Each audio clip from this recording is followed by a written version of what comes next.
اعوذ باللہ من الشیطان الرجیم، بسم اللہ الرحمن الرحیم۔ الحمد للہ رب العالمین، والصلاة والسلام علی سید المرسلین و خاتم النبیین، اما بعد۔ صحیح بخاری، باب کتاب الزکوٰۃ، حدیث نمبر 1463، اردو ترجمہ۔ مسلمان پر اس کے گھوڑوں کی زکوٰۃ دینا ضروری نہیں ہے۔ ہم سے آدم بن نبی ایاس نے بیان کیا، انہوں نے کہا کہ ہم سے شعبہ نے بیان کیا، انہوں نے کہا کہ ہم سے عبداللہ بن دینار نے بیان کیا، انہوں نے کہا کہ میں نے سلیمان بن یسار سے سنا، ان سے عراق بن مالک نے، اور ان سے ابو ہریرہ رضی اللہ عنہ نے بیان کیا کہ نبی کریم صلی اللہ علیہ وسلم نے فرمایا، مسلمان پر اس کے گھوڑے اور غلام کی زکوٰۃ واجب نہیں ہے۔ حدیث نمبر 1464، اردو ترجمہ۔ مسلمان کو اپنے غلام لونڈی کی زکوٰۃ دینی ضروری نہیں ہے۔ ہم سے مسدد نے بیان کیا، انہوں نے کہا کہ ہم سے یحییٰ بن سعید نے بیان کیا، ان سے خشیم بن عراق بن مالک نے، انہوں نے کہا کہ مجھ سے میرے باپ نے بیان کیا، اور ان سے ابو ہریرہ رضی اللہ عنہ نے نبی کریم صلی اللہ علیہ وسلم کے حوالے سے دوسری سند، اور ہم سے سلیمان بن حرب نے بیان کیا، کہا کہ ہم سے وہیب بن خالد نے بیان کیا، کہا کہ ہم سے خشیم بن عراق بن مالک نے بیان کیا، انہوں نے اپنے باپ سے بیان کیا، اور ان سے ابو ہریرہ رضی اللہ عنہ نے کہ نبی کریم صلی اللہ علیہ وسلم نے فرمایا، مسلمان پر نہ اس کے غلام میں زکوٰۃ فرض ہے اور نہ گھوڑے میں۔ حدیث نمبر 1465، یتیموں پر صدقہ کرنا بڑا ثواب۔ ہم سے معاذ بن فضالہ نے بیان کیا، کہا کہ مجھ سے حشام دستوائی نے یحییٰ سے بیان کیا، ان سے ہلال بن ابی میمونہ نے بیان کیا، کہا کہ ہم سے عطا بن یسار نے بیان کیا، اور انہوں نے ابو سعید خدری رضی اللہ عنہ سے سنا، وہ کہتے تھے کہ نبی کریم صلی اللہ علیہ وسلم ایک دن ممبر پر تشریف فرما ہوئے، ہم بھی آپ کے ارد گرد بیٹھ گئے۔ آپ صلی اللہ علیہ وسلم نے فرمایا کہ میں تمہارے متعلق اس بات سے ڈرتا ہوں کہ تم پر دنیا کی خوشحالی اور اس کی زیبائش و آرائش کے دروازے کھول دیے جائیں گے۔ ایک شخص نے عرض کیا، یا رسول اللہ، کیا اچھائی برائی پیدا کرے گی؟ اس پر نبی کریم صلی اللہ علیہ وسلم خاموش ہو گئے۔ اس لیے اس شخص سے کہا جانے لگا کہ کیا بات تھی؟ تم نے نبی کریم صلی اللہ علیہ وسلم سے ایک بات پوچھی، لیکن حضور صلی اللہ علیہ وسلم تم سے بات نہیں کرتے۔ پھر ہم نے محسوس کیا کہ آپ صلی اللہ علیہ وسلم پر وحی نازل ہو رہی ہے۔ بیان کیا کہ پھر حضور صلی اللہ علیہ وسلم نے پسینہ صاف کیا جو وحی نازل ہوتے وقت آپ کو آنے لگتا تھا۔ پھر پوچھا کہ سوال کرنے والے صاحب کہاں ہیں؟ ہم نے محسوس کیا کہ آپ صلی اللہ علیہ وسلم نے اس کے سوال کی تعریف کی۔ پھر آپ صلی اللہ علیہ وسلم نے فرمایا کہ اچھائی برائی نہیں پیدا کرتی، مگر بے موقع استعمال سے برائی پیدا ہوتی ہے، کیونکہ موسم بہار میں بعض ایسی گھاس بھی اگتی ہے جو جان لیوا یا تکلیف دہ ثابت ہوتی ہے۔ البتہ ہریالی چرنے والا وہ جانور بچ جاتا ہے کہ خوب چرتا ہے، اور جب اس کی دونوں کوکھیں بھر جاتی ہیں تو سورج کی طرف رخ کر کے پاخانہ پیشاب کر دیتا ہے اور پھر چرتا ہے۔ اسی طرح یہ مال و دولت بھی ایک خوشگوار سبزہ زار ہے، اور مسلمان کا وہ مال کتنا عمدہ ہے جو مسکین، یتیم اور مسافر کو دیا جائے۔ یا جس طرح نبی کریم صلی اللہ علیہ وسلم نے ارشاد فرمایا، ہاں اگر کوئی شخص زکوٰۃ حقدار ہونے کے بغیر لیتا ہے تو اس کی مثال ایسے شخص کی سی ہے جو کھاتا ہے لیکن اس کا پیٹ نہیں بھرتا، اور قیامت کے دن یہ مال اس کے خلاف گواہ ہوگا۔ حدیث نمبر 1466، اردو ترجمہ۔ عورت کا خود اپنے شوہر کو یا اپنی زیر تربیت یتیم بچوں کو زکوٰۃ دینا۔ اس کو ابو سعید خدری رضی اللہ تعالیٰ نے بھی نبی کریم صلی اللہ علیہ وسلم سے روایت کیا ہے۔ ہم سے عمر بن حفص بن غیاث نے بیان کیا، کہا کہ ہم سے میرے باپ نے بیان کیا، کہا کہ ہم سے اعمش نے بیان کیا، ان سے شقیق نے، ان سے عمر بن الحارث نے، اور ان سے عبداللہ بن مسعود رضی اللہ عنہ کی بیوی زینب رضی اللہ عنہا نے۔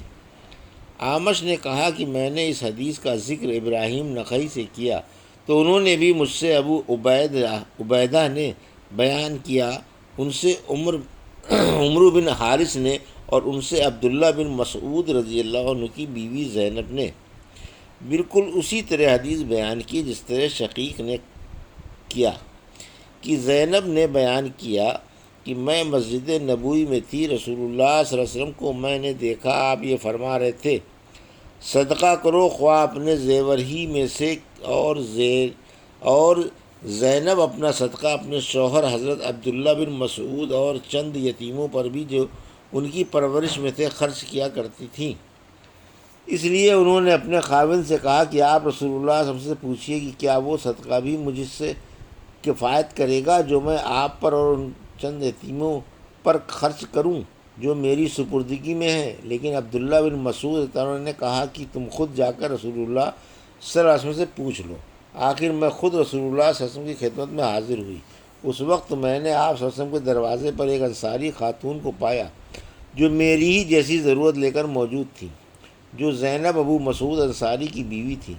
پھر ہمارے سامنے سے بلال گزرے تو ہم نے ان سے کہا کہ آپ رسول اللہ صلی اللہ علیہ وسلم سے یہ مسئلہ دریافت کیجیے کہ کیا وہ صدقہ مجھ سے کفایت کرے گا جسے میں اپنے شوہر اور اپنی زیر تحویل چند یتیم بچوں پر خرچ کر دوں۔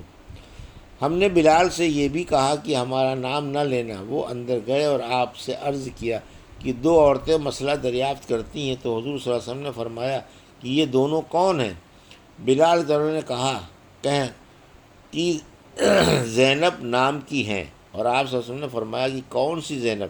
بلال نے کہا کہ عبداللہ بن مسعود رضی اللہ عنہ کی بیوی۔ آپ صلی اللہ علیہ وسلم نے فرمایا کہ ہاں بے شک درست ہے، اور انہیں دگنا ثواب ملے گا، ایک قرابت داری کا اور دوسرا خیرات کرنے کا، ایک قرابت داری کا اور دوسرا خیرات کرنے کا۔ حدیث نمبر 1467۔ ہم سے عثمان بن نبی شیبہ نے بیان کیا، کہا کہ ہم سے عبدہ نے، ان سے حشام نے بیان کیا، ان سے ان کے باپ نے، ان سے زینب بنت ام سلمہ نے، ان سے ام سلمہ نے، انہوں نے کہا کہ میں نے عرض کیا یا رسول اللہ، اگر میں یعنی ابو سلمہ اپنے خاوند کے بیٹوں پر خرچ کروں تو درست ہے یا نہیں، کیونکہ وہ میرے بھی اولاد ہیں؟ آپ نے فرمایا ہاں ان پر خرچ کر، تو جو کچھ بھی ان پر خرچ کرے گی اس کا ثواب تجھ کو ملے گا۔